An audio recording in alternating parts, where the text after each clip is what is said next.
আচ্ছা দেখুন, বিসিএসের একটা প্রশ্ন, 43 থেকে 60-এর মধ্যে মৌলিক সংখ্যা কয়টি? এইখানে একটা ভুল উত্তর আছে, 47, 53, 49, কিন্তু 43 নিজেও তো একটা মৌলিক সংখ্যা।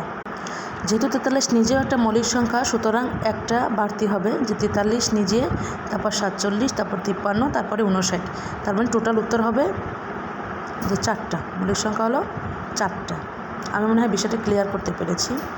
অনেক সময় হয় কি, এরা তো অনেক এটা ওরাকলের একটা সলিউশন, কিন্তু অনেক সময় হয় কি তারা নিজেরাও কনফিউজড হয়ে যায়, আবার পরীক্ষার হলেও একটা ব্যাপার থাকে। যাই হোক, তাহলে 43 থেকে 60-এর মৌলিক সংখ্যা কয়টি? 3টি। আমরা মোট মৌলিক সংখ্যাগুলো একবার এক নজরে দেখে নিই, দরকার হয় স্ক্রিনশট নিয়ে নিতে পারেন।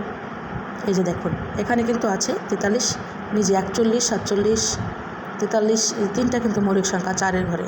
ঠিক আছে।